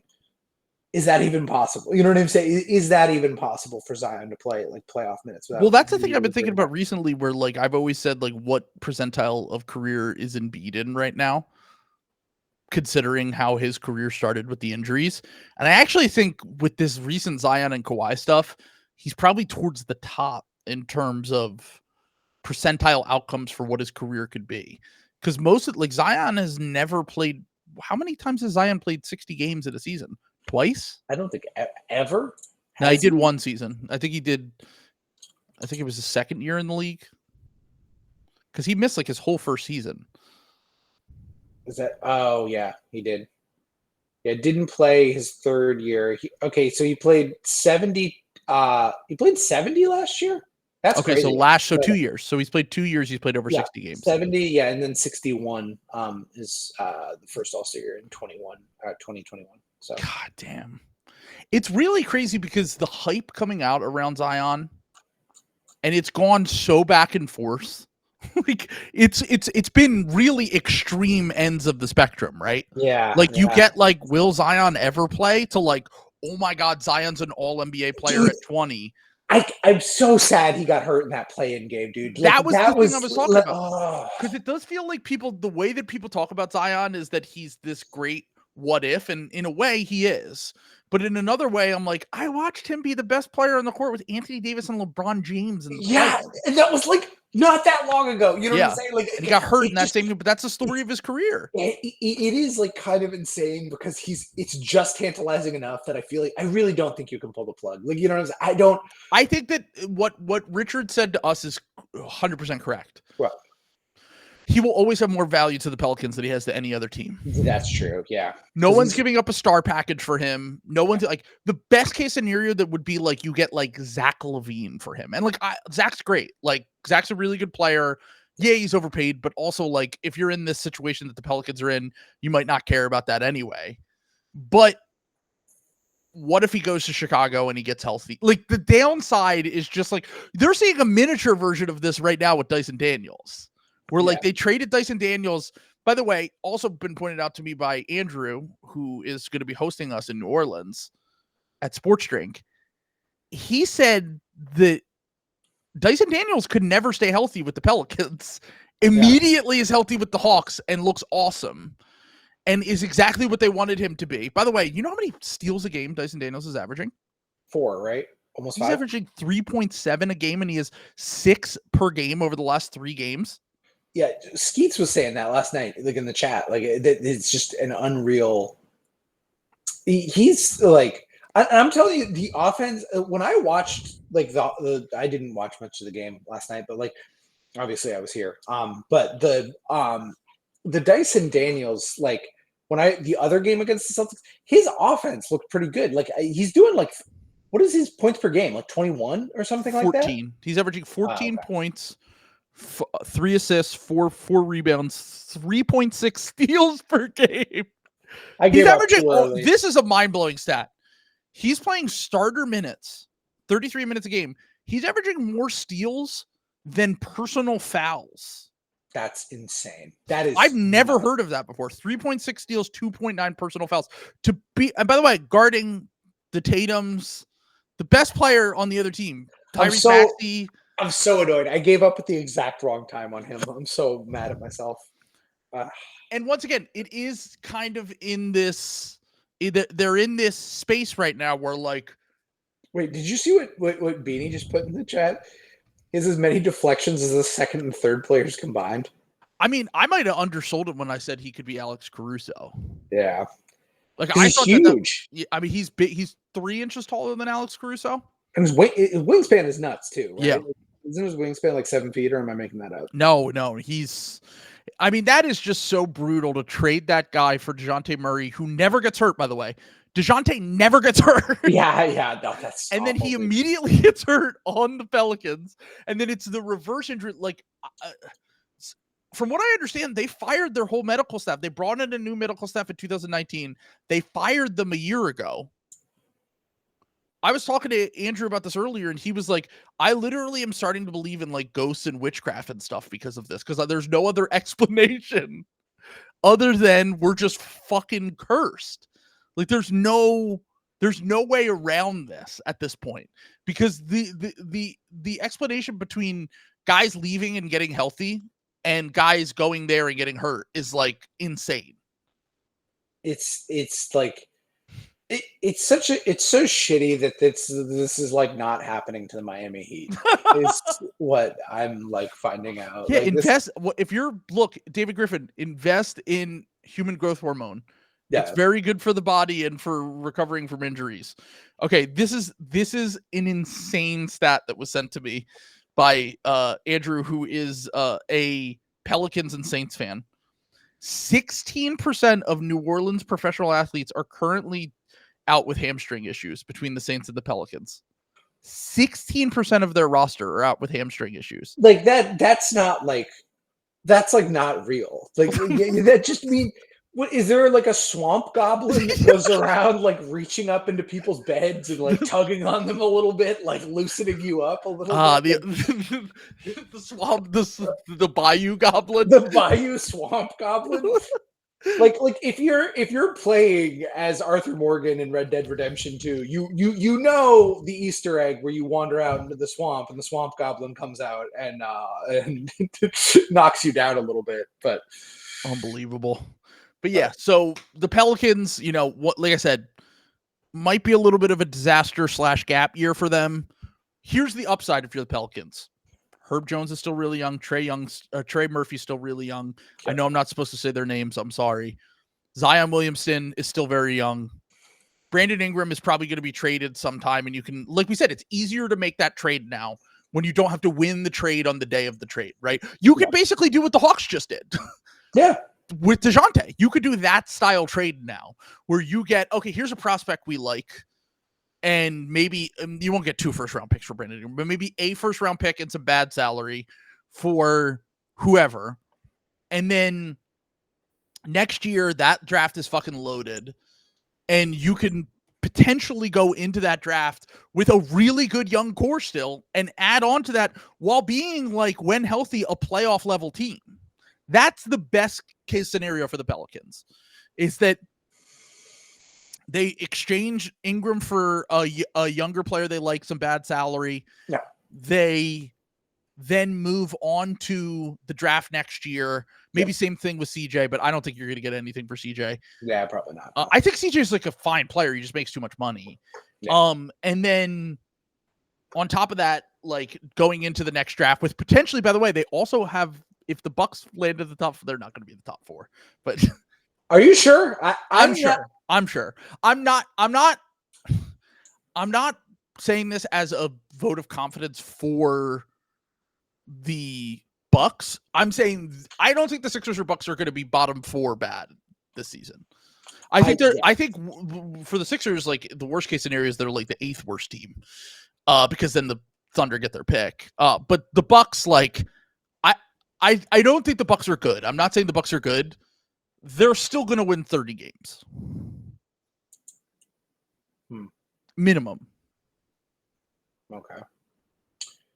They really have only beat the worst teams in the NBA, though. It's the Sixers, the Jazz, and the Raptors. Do you know where they are in point differential? I actually went to cleaning the glass for this one. I mean, I know they're very low because I know the Sixers are low, and they were right near the Sixers, but the Sixers also didn't have it beat until last night. I'm going to guess 24. They're 27th. The Sixers are 28th, by the way. The only 2 teams below them are Utah and the aforementioned irredeemably cursed New Orleans Pelicans. So, wow. Washington is higher. The Raptors are higher? Yeah, the Raptors are significantly. Where the fuck are the Raptors?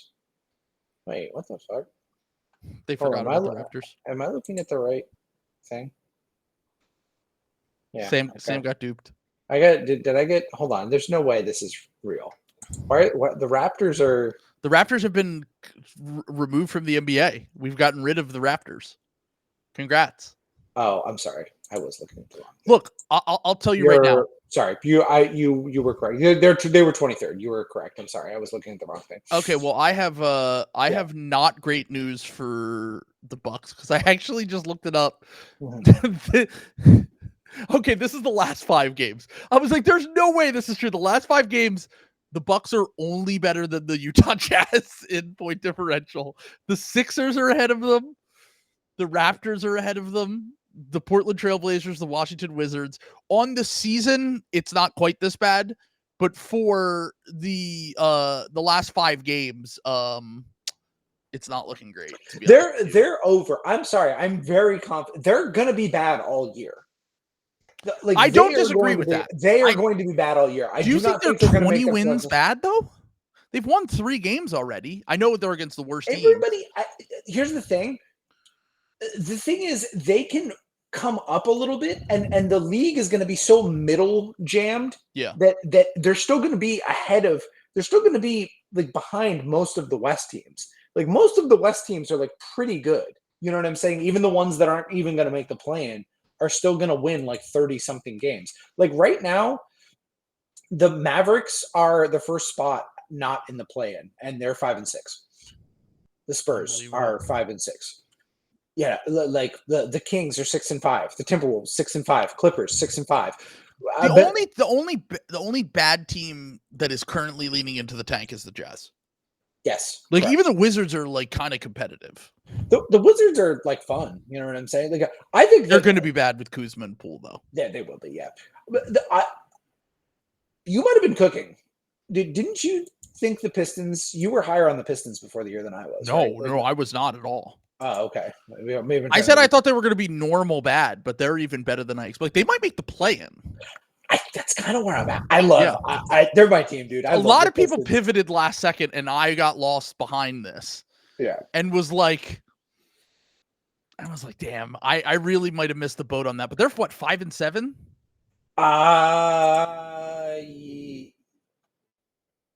Yeah, they're 5-7. They're 7th. They're almost out of the play-in. They're a half game behind the Nets. All right, we'll see. They're almost a genuine bona fide playoff team. God, the East is so bad. It's so bad, dude. All right, I want to talk about the Chet injury really quickly. I'll be honest, I don't think this changes much. You might be right. They might not be the 1 seed. Yeah, they might be the 2 seed, maybe the 3 seed if things go a little bit sideways. Hartenstein will come back. That will help them. If Chet is out for the year, are there any? Because they need another big. Look, they can tell me that they're playing the small ball thing all year. They ain't playing the fucking small ball thing all year. Like, what do you're going to get Jalen Williams hurt doing that, or like, Alex Caruso hurt, who, by the way, has an injury history. Like, we need them to get, unless the other Jalen Williams proves to be way more playable, we need them to get one more big if Chet is out for the year. Yeah. Yeah, I think they're gonna have to. I think they're gonna. Now the good thing is you can like find that, and they have so much. They have so much to give. The only problem with them is matching salary, because they don't want to trade any of their guys. I think they like Dort too much. I think they like Dort, but like if you go down the line of like who's the most expendable for a bit for Dort is expendable if they get a star. I agree. Or like a high level role player. They're not trading Dort for a backup center, dude. They're not. I'm just telling you, they're not doing it. Kenrich Williams. Yeah, I was gonna say they don't need much salary to get to backup big. Yeah, you know what I'm saying. Like you could get to Robert Williams money. Like just sign guys with cap space. I don't think they're in the second apron, if I remember correctly, or anything like that. Like their team is still pretty cheap, so like they have. I think they have a little bit more mix and match on. They can take back some salary. You know what I'm saying? They just need to get close. It's not like a lot of these other teams where it's like you literally have to have 1-to-1 dollar amounts and you have to get a third team to like take on salary. Like, so I think it's like more possible that they could like, you know, just like go get someone or get something like that. They can trade for Naz Reid when the Timberwolves pull the plug.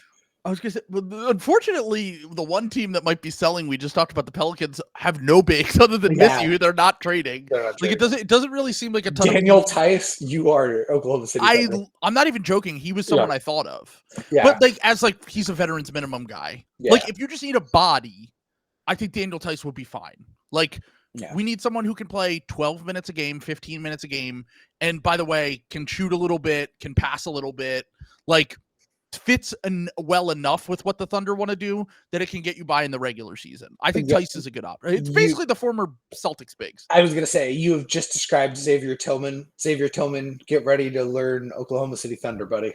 Oh, you're telling me that wasn't the... By the way, look, Brad Stevens deserves all the praise that he gets for putting this team together. I felt like I was losing my mind a little bit at the deadline last year when they were like, he does it. Springer and Tillman. I'm like, they're just guys. He got Lonnie Walker. You watch your mouth. He got Lonnie Walker on greatest Lithuanian player. He's so good. We have to expand the NBA. A week ago with the Sixers, I was literally begging for us to sign Lonnie Walker. I was like, I can't do it anymore. Bring me Lonnie. Jesus Christ. I do think Tillman has like a little bit of value to the Celtics just on like we have It's like your 4 fourth different center, bits. though. That's what I'm saying. Like that he just is like if Al is hurt, the diet Al. We have Al at home. Like I was gonna say Kata. Kata's better. Cornet has played Cornet's more. probably better. I like Porzingis when he's healthy is better. Like Yeah. yeah. So but that's what I'm saying. Just one first round pick could be a really bad one for Tillman, and you guys are all set. The Thunder can also have Andre Drummond if they would like. It breaks my heart to say it, but you can just have him. It's like Yabu's better at the 5. Maybe Bona's better. I don't know. We'll see tonight, probably. How many picks do the Heat have to attach to get off Bam's contract? Now that Tyler Hero's their best player. Their best player. They need some help. By the way, did you see that report that was like the Heat are slowly monitoring things and aren't, trying to, which by the way, they should be. They're not, they shouldn't be making any like huge trades right now. I don't think they should. No. But the way that the article was posed was like, they're happy with where they're at. And sure. I just got a kick out of that because we literally talked about how like most people, here's the exact quote from Tim Bontemps. Given the extraordinary forgiving nature of the East, don't expect Miami to make any early moves. Entering the season, the Heat wanted to evaluate their roster and then take a look from there. Do you know which 2 teams they're in between in point differential on cleaning the glass? I'm going to guess that it's the Pistons. Nailed it. That's one. And the Nets. Very close. The Nets are the next one up. It's the Spurs. So awesome. It's Detroit 19, Miami 18, Spurs 17, Nets 16. All the same caliber of team, I would like to point out. Those are very similar caliber teams. They're in no rush. Next week on Ball, was Jimmy Butler holding Tyler Hero back? Dude, Jimmy Butler is so. I love all of the. Jimmy Butler is coming back with a vengeance. What did Bill say? He's Kaiser Soze Jimmy. It's at the end of the movie when they realize he wasn't real. Yeah. That's the Kaiser Soze Jimmy that they're getting. To be clear, Joel Embiid is Suns Shaq, and Jimmy Butler, who's averaging 16 points and shooting 15% from 3, is Kaiser Soze. Awesome. He's 35 years old, by the way. You got to be a sick man to be reveling in the Miami Heat's downfall. And I have H1N5 as we speak. I was that Canadian. You are patient zero. I am patient zero. I'm not allowed to leave my thing. Patient hero, if you will. Yeah. So, by the way, if Tyler Hero makes the All-Star team this year, I will be killing myself. I forgot. I will be killing myself. It's on the table. By the way, we nothing will ever age worse than because we did our bad draft picks draft this summer, and I took Tyler Hero, and everyone was like, "I love that pick," because I talked about the fact that like they got stuck with this contract, they couldn't make trades, they couldn't get Donovan Mitchell, they couldn't get Damian Lillard. Well. And now Tyler Hero is legitimately putting up all-star numbers. And the East is so bad. Maxi's playing poorly. Then got hurt. Well, Maxi bounced back, but like he's not been at an all-star level to start the year. He got hurt. Halliburton hasn't been playing at an all-star level. It's going to come down to Cade versus Hero. I'm telling you right now. No. If LaMelo gets hurt, because right now it's the media hates Trae Young, so you always have to have that factor. Yeah, you got to price that in. Yeah, Donovan Mitchell and Darius Garland both making it will probably bump all these guys down. Yeah, because I think that both of them will probably make it. Yeah, Garland. Yeah, especially if the Cavs never lose another game. They're both going to be fucking. They're going to have 4 All-Stars. Yeah, so they'll probably. I don't think Allen will make it, but I think that Mobley, Garland, and Mitchell will have a chance. What big in the East? I mean, are we just assuming Joel's just not? I don't think he's gonna. I don't play think enough. We're gonna vote for him. Like if he doesn't like All-Star game. That's not All NBA. Yeah, that's true. Yeah, the All-Star game. Maybe. I guess who would be the second big? Because Porzingis is out. Bam's been kind of dog shit. Maybe has been bad. Like maybe they grandfather him in and they just the defense is like so good, but like. I mean, Jared Allen's been better than him this year. It might be Miles Turner.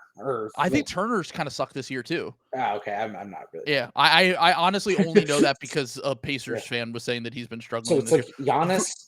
Okay, unironically. Vooch, oh my God, it is. Vooch. Oh, Cat. You forgot about Cat. Cat. I forgot. Yeah, Cat will make it. Cat. So Embiid, Cat, let's just assume Embiid. Giannis will make it. But Giannis is like can go in as a forward.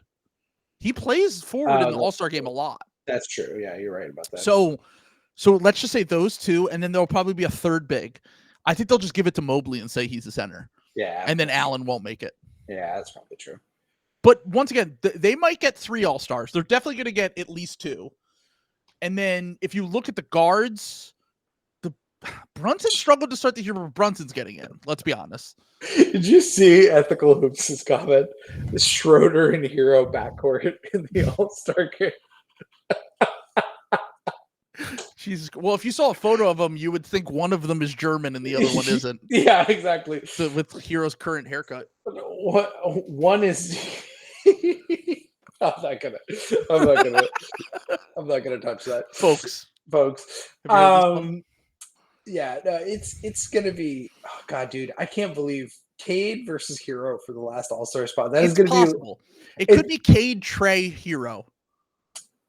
It's gonna be I never thought I'd die fighting side by side with an elf.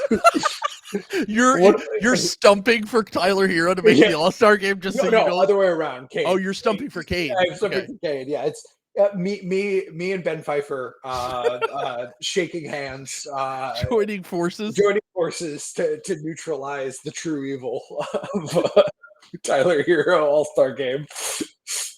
Dude, he's been so good this year. It's breaking my brain. Yeah. We were watching last night, and I was like, "Who is this?"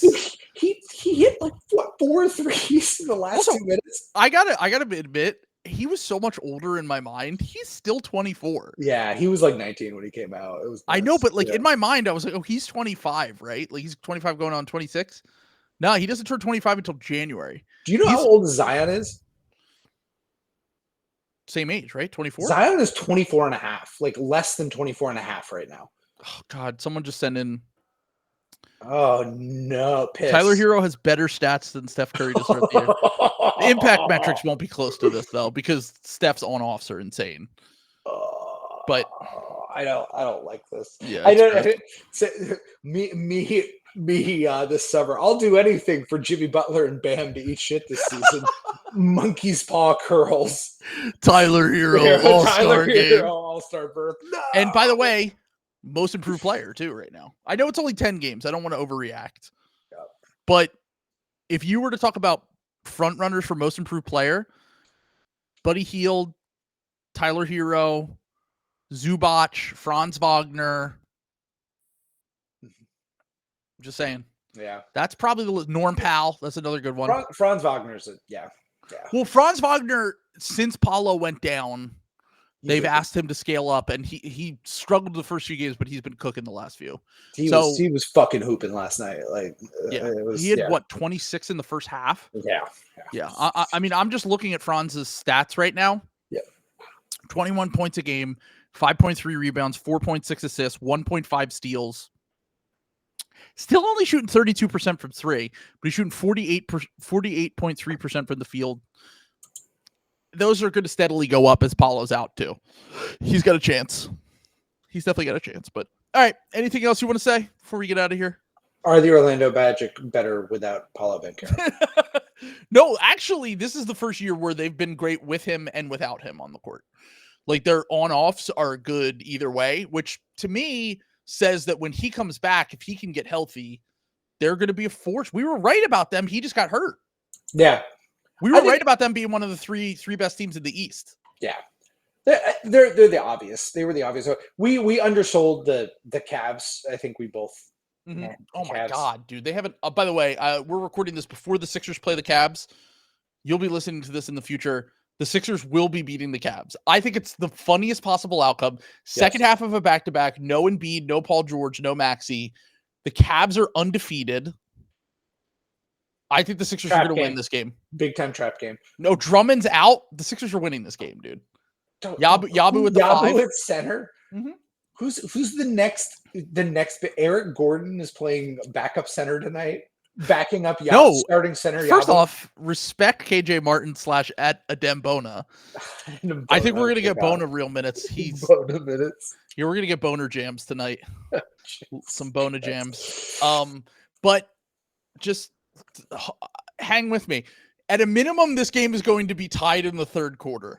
I can guarantee. This is what the Sixers do. You're a pervert. This is what the Sixers do. I'm telling you. KJ Martin, big game tonight. I'm expecting we're bound to get a Mickey Kelly Oubre shooting game. We'll get a Mickey Kelly Oubre shooting game. Okay. Stay tuned. Jared McCain breakout continues. The McCain. This is going to be. This is going to be the best that a McCain has been in airspace without crashing and burning in upwards of 40 years. Nailed it. Yeah, absolutely nailed it. Yeah. It's a perfect joke. No notes. Folks, he's going to do much better in PA than John McCain did in the 08 election. Let's go. Am I right? Anyway. All right. All right. Peace, Take everyone. care. Bye.